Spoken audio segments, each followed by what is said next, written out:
Welcome back to the second annual Halloween special. Today, we're going to be taking a look at Eldritch Horror by Corey Konieczka and Nikki Valens. Let's have a look at the back here and see what this is about. The end of the world draws near. The world stands on the brink of catastrophe.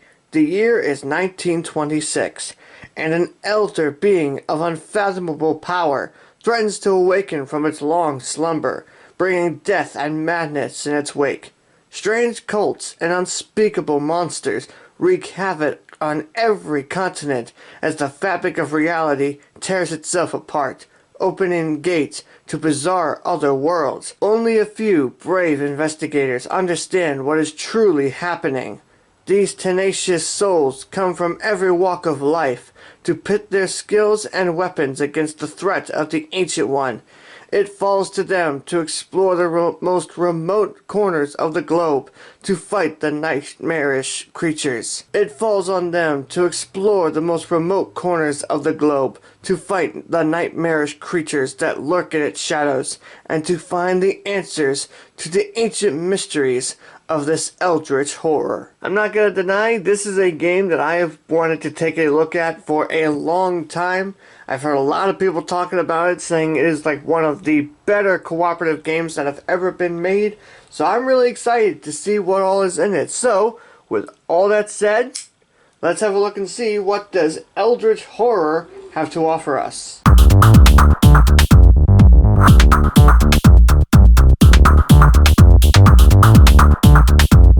The game comes with a very large board, so large that I can actually barely fit it on the table, and I'm not going to be able to fit the whole thing on camera, but I will move the camera around so you can see everything. So at the start, the board is obviously a map of the entire world that the players will be traveling around to try to gather everything they need in order to save the world. At the top of the board there is what's known as the Doom track, and the Doom track is just that, the track that measures the amount of doom that is in the world. On the side of it, you may notice, is that there is an Omen track, and this is, well, I'm assuming, is meant to help advance the Doom track towards zero. What these various omens are, I'm not quite sure yet. There also appears to be several types of locations spaced around the board. You've got named cities, non-named cities, named regions, although based on the symbol it must be like a wildland or something like that, or like a wilderness of some sort, both named and unnamed, and then there's named and unnamed sea spaces as well. On the left side of the board is basically a key that shows you what the different types of spaces and lines on the boards are. Cities, wilderness, and sea spaces. You'll also notice that along the board there are a whole bunch of different types of lines, and the key also explains what those are.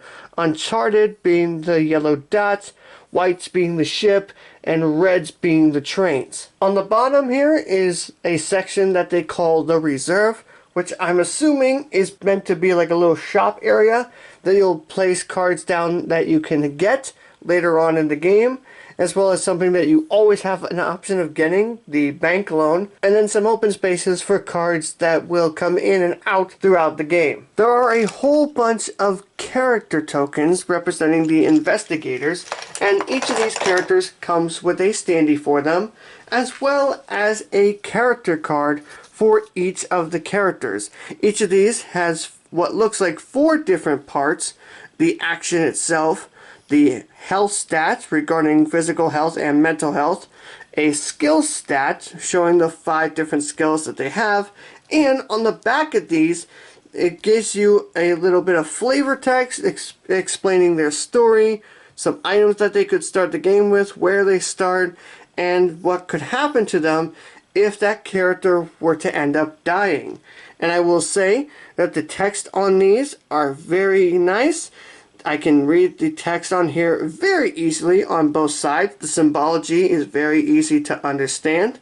So I gotta say, in terms of the design for these, the character cards are very well done. There are 4 different elder gods that the players can play against: Cthulhu, Shub-Niggurath, Yog-Sothoth, and Azathoth, and each of these has several different things that it appears that we need to know. You obviously have the name of the creatures. You have the starting point of where they are on the Doom track, which is different depending on which god you get. You also have a special ability that the Ancient One has, as well as an ability that could trigger depending on if this certain symbol is discovered or used or something to that effect, as well as the condition that the players need to achieve in order to win the game.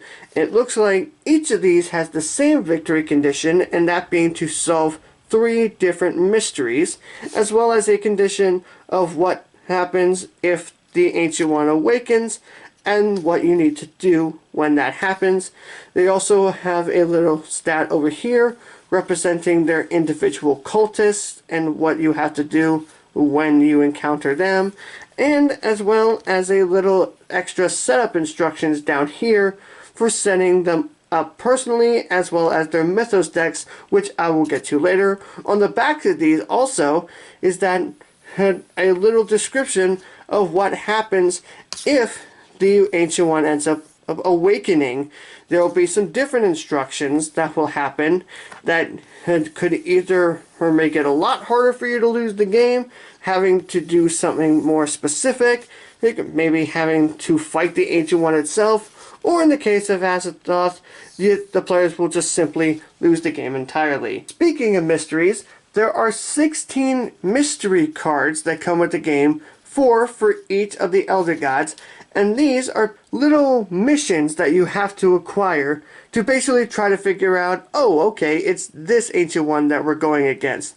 And then you have to try to solve that mystery. Each of these has a little bit of flavor text for it, both with a name and a little bit of a story to explain what it is, and then some instructions on what you need to do in order to solve that mystery, which will be different depending on which Ancient Ones that you are playing against. There's also 12 special cards that come with the game, and these are to be used if you are playing against either Cthulhu or Yog-Sothoth. Each of these are bonus cards that you can do to have an encounter with these creatures if you do have an encounter against these ones themselves. At least that's what I'm assuming these are. You have a task that you need to accomplish, as well as an event that happens if you pass that task, and one that happens if you fail that task. There is a deck of what's known as Mythos cards, and this is how the game is going to take its turn when it is its turn. On the back of each of these is some flavor text, some symbols up here, which I'm assuming that's how you're going to advance on the Doom track that I showed before through the Omen track, and then there's some instructions that the players will have to follow depending on what you got. It could be a good thing, it could be just a neutral thing, or it could be a bad thing depending on what you get. Then also, these cards are also in 3 different colors that I've noticed: red, yellow, green, and blue, and that actually coincides with the Ancient One's Mythos deck setup. You may notice that on the bottom of each of these there is a chart here that shows you how many cards to put in the Mythos deck for each of the 3 colors for the various stages that the game will be playing through. And I assume that is what the chart is going to be referring to when it comes to these. You'll basically shuffle each of these colors, pick a certain amount of them depending on the Ancient One, and then put them all together, and that will form your Mythos deck. Let me go ahead and move everything aside for a moment. There are a whole bunch of what is known as encounter cards that come with the game. And they come in what appears to be 8 different types. You've got cards that will be drawn if you are in a very specific location. For example, if you were in Shanghai, which is surrounded by purple, you would draw from here. If you were in Rome, you would draw from here. And Arkham, you would draw from here. So you have 3 different colors representing 3 different areas of cities on the board, named cities to be specific, that you would draw from the various decks. On the front of each of these cards shows the actual photos of each of the 3 cities that that color represents, and on the back of it you actually have all three of the cities that that color represents, as well as some text that basically will give you a bit of flavor and some instructions on what to do whenever you encounter that city. There's a deck of what's known as general cards, and these are going to represent what happens to you if you are not in a specifically named location. For example, if you're in a blankly numbered city, like City 15 down here in South Africa, you would draw the top card of the general deck and be reading the section labeled as city. If you were in a blankly wilderness space, you would read the wilderness. And if you were in a blank sea space, like sea space 11 over here, then you would read from that. There's also a deck of what is known as expedition cards. And these are similar to the Ancient Ones special cards that I've showed earlier with Cthulhu and Yog-Sothoth. However, these actually relate to a very specific wilderness location or sea location in some aspects that are on the board. You may notice as I move these away that there are several little pictures of various locations across the board that are not named cities, and these are just specially made regions, and that is where the expeditions will come in. Just like the special cards for the Ancient Ones that I showed earlier, the expedition cards has an encounter that you will face and some instructions on what to do if you succeed or fail in that expedition. There are 6 types of exhibition cards, and these represent the 6 different expeditions that you can have around the board,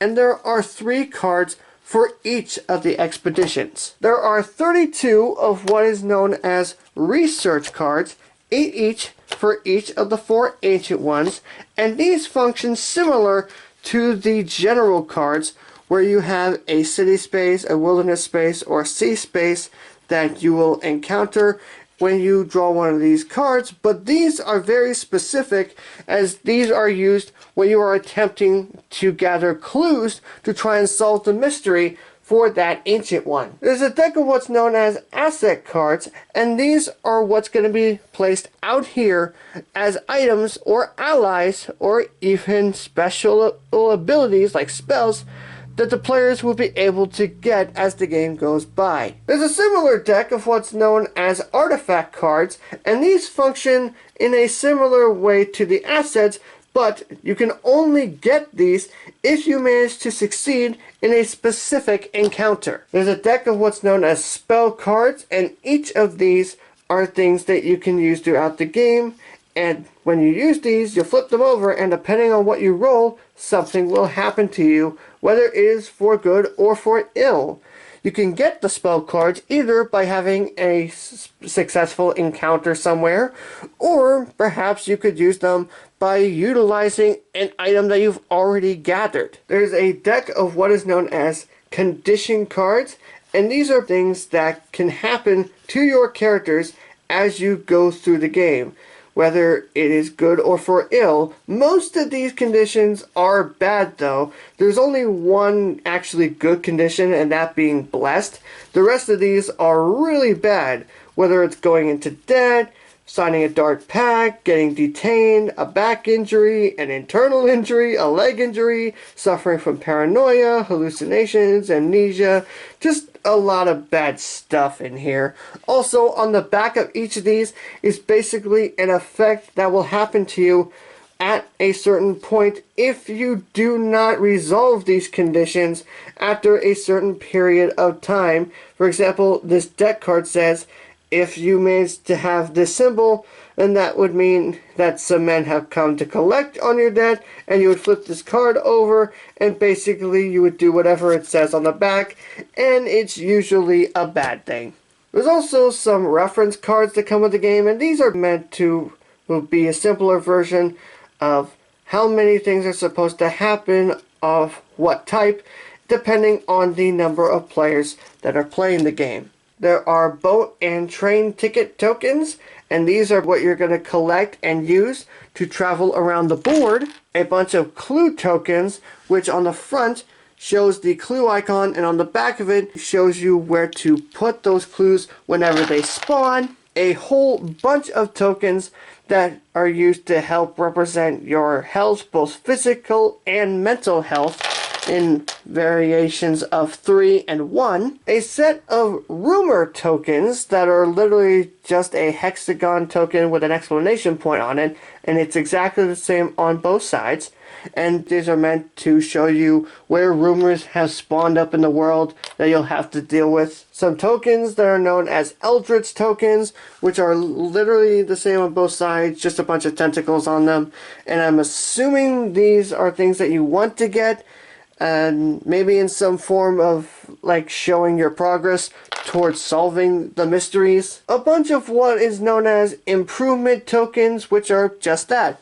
Tokens that have the various skills on them, but with a +1 or +2, depending on which side they're on, and to show that you have improved your skills. A token that is known as the Lead Investigator token, which is literally a token that shows the cover art from the game, and I'm assuming this is just a first player marker. A Mystery token, which is a larger token than the clue tokens, that has a question mark on both sides, and this is meant to represent where on the board the mystery that you need to solve is at. A large Doom token that is going to be put on the Doom track and track where the Doom is at. An Omen token that you will place on the Omen track, and this is how you track where on the track the omens are at and see where your progression toward advancing Doom is. An Active Expedition token that you will use to signify which of the expeditions that are going on is currently active at that moment. A set of 4 dice that come with the game, and they are the standard 6-sided dice. Although I will say I am glad that they have the pips etched in. That means they will last a lot longer.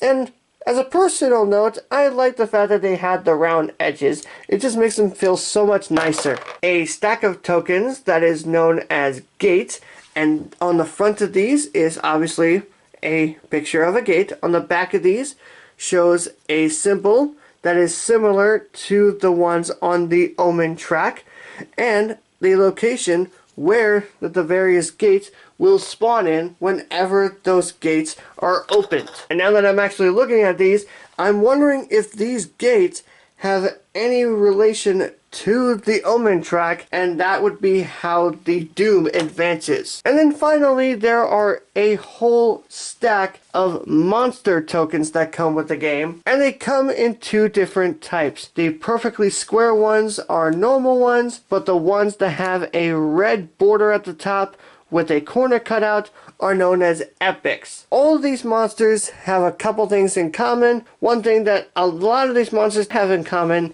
is that they will have 1 or 2 symbols or no symbols in the top right or bottom right corners of their tokens. But on the back of these is something they all have in common. All of these will have 2 bars that shows either a strength or a sanity check, as well as a number of damage that they will do to you if you fail to meet that check. And then on the top right is the health that each of these monsters will have, and in the middle and toward the bottom is text that will tell you what to do with that monster whenever it's spawned or whenever you deal with it. Also, in addition to the normal rule book for the game, it also gives you a reference guide. And that is everything you will get if you obtain Eldritch Horror. I hope you all enjoyed this video. If you did, give it a big thumbs up. If you want to learn how to play Eldritch Horror, or if you want to know my thoughts on it, make sure you subscribe to the channel for more tutorials, reviews, and unboxings. Thank you all as always so much for watching, and I will see you in the next video.